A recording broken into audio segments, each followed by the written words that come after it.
What's going on, vinyl community? Welcome to another Sunboxing with the Record Spinner. In today's episode, I'm going to be doing an unboxing of the Genesis 1976 to 1982 12-disc box sets.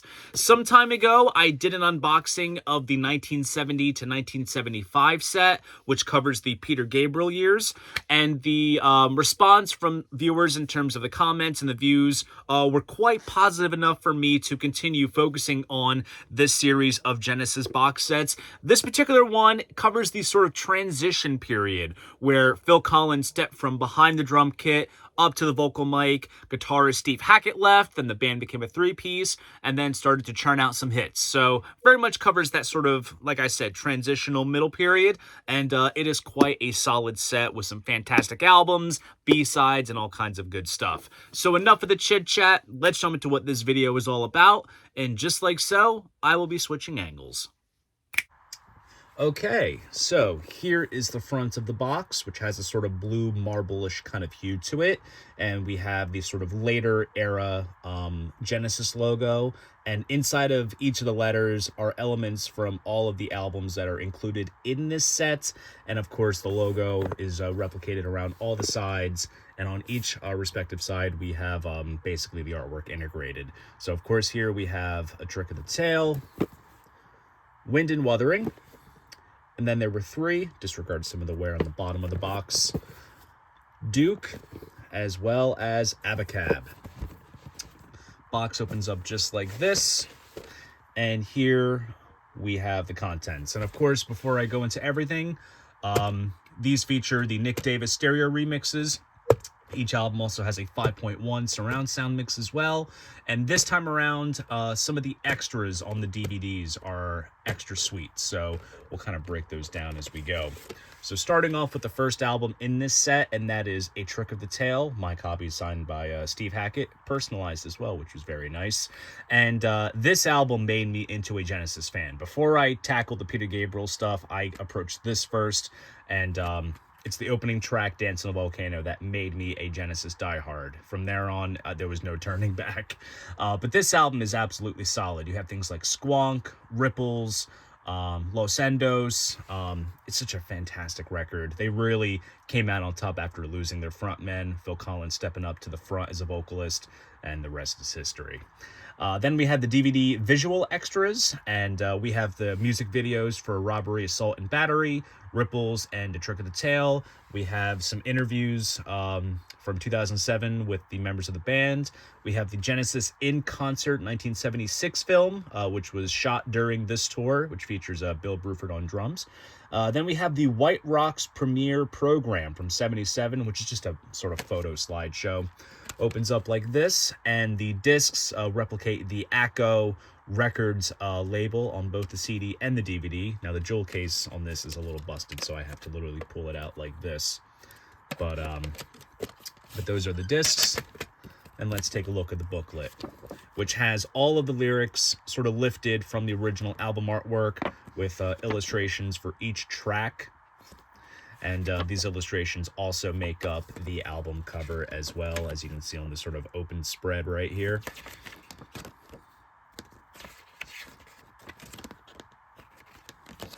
Overall, very nice. Track list as well as credits. And then also here is the track list for the Genesis In Concert film. So you see all the tracks there, which is pretty cool. We'll put that back.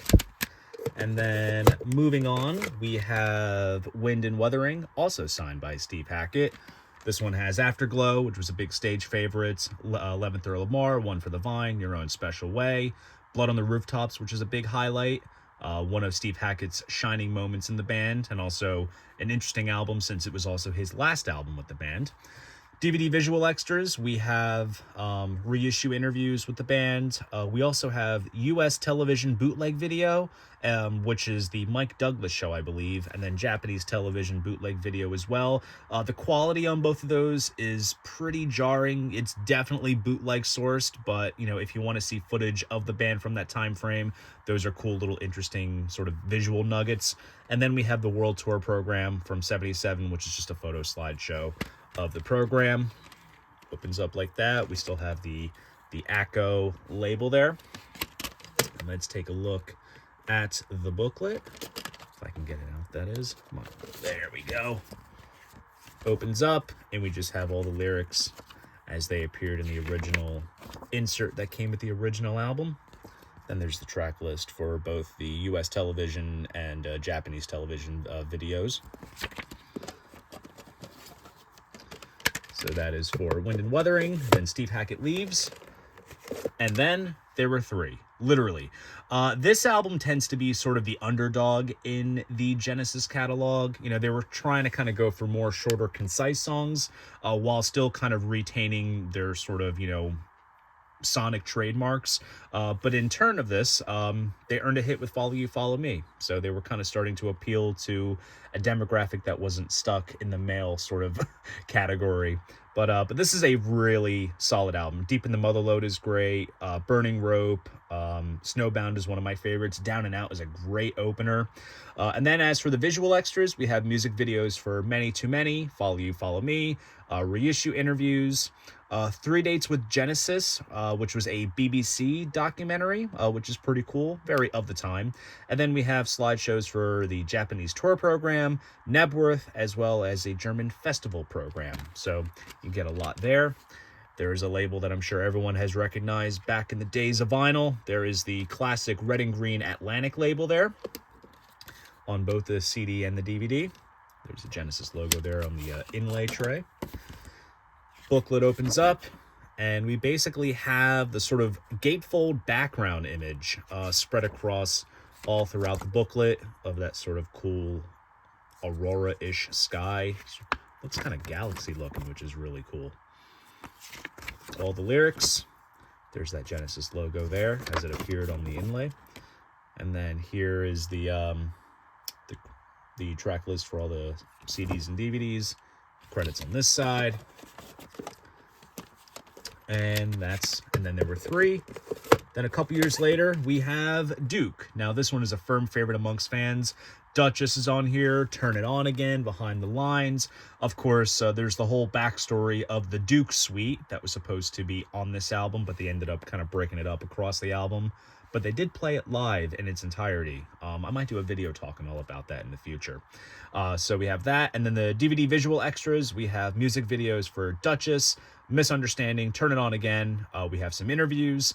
Live at the Lyceum in London. Unfortunately, it is not complete, but it's some great live footage of the band performing, as well as a slideshow of the World Tour program from 1980.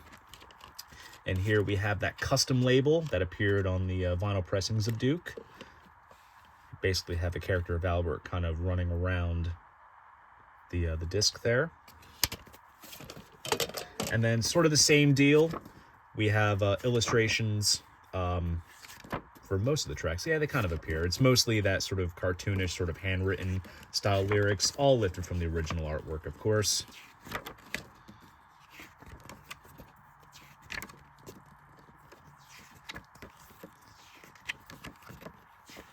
Overall, very cool stuff.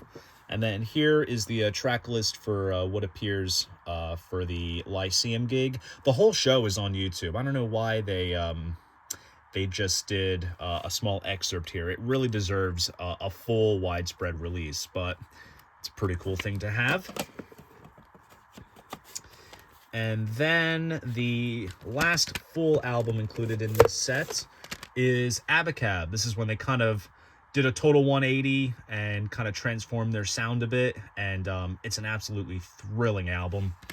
And this is one of four colored variants of the album cover. There's 4 different covers where they sort of alternate color palettes on this, and this is sort of the quote-unquote standardized one that they've used for this in the box set, as well as all the vinyl reissues. And on this, of course, we have the title track, No Reply at All, Keep It Dark, Man on the Corner, some obvious, singles on here. And then we have some epics like Dodo Lurker, Me and Sarah Jane's a fun track. Really solid album. And then for the DVD visual extras, we have videos for Abacab, No Reply at All, Keep It Dark, Man on the Corner, some interviews, as well as the program from 81. Then we have some custom labels here, just like as they appeared on the original album. There's the band photo that was featured. I believe it was on one side of the inner bag of the original album. Aha, so here you can kind of see the color changes in the background of the lyrics. So you kind of get a sense of it right there.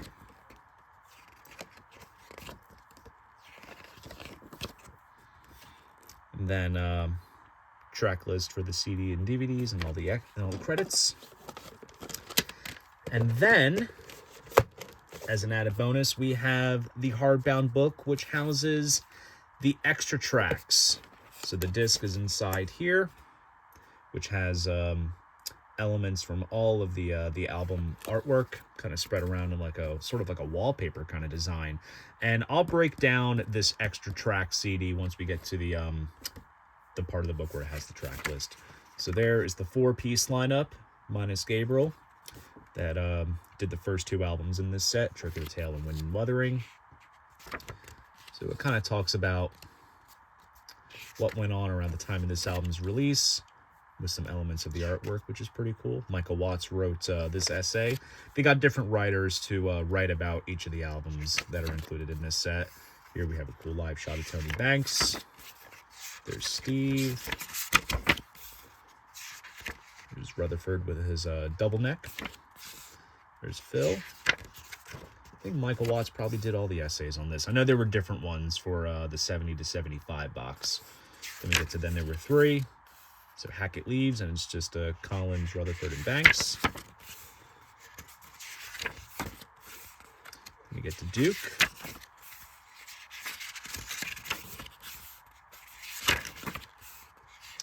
And we have Abacab.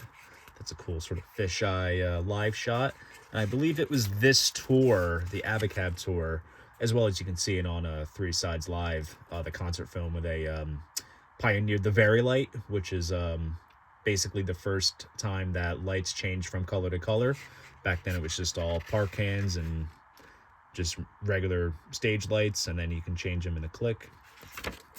Very revolutionary of the time. And then we get to the extra track. So this kind of explains sort of everything that's included in on that disc.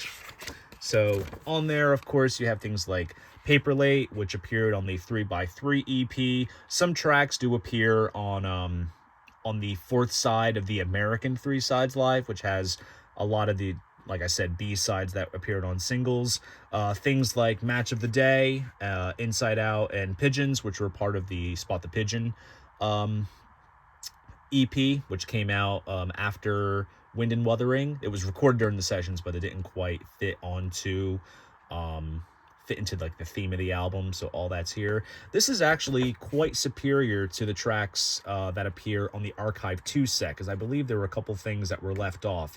So some of this stuff made its appearance on in this extra disc set. And then I'm trying to think, is there anything on the DVD?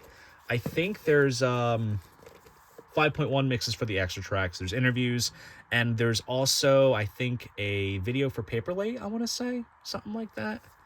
I think that appears on the DVD for that. So, overall, nice presentation. Nice little hardbound book with the discs there. And then also here is the little insert that came pasted over the shrink, which sort of, I'll demonstrate, kind of came loose like that and sort of wrapped around. And then you can just kind of fold it up, place it inside, close it up, and there you have it. So there you guys go. That is my unboxing of the Genesis 1976 to 1982 12-disc box sets. If you enjoyed this video, please go ahead, give it a like, and subscribe to the channel. See you guys in the next video, and most importantly, keep the records spinning.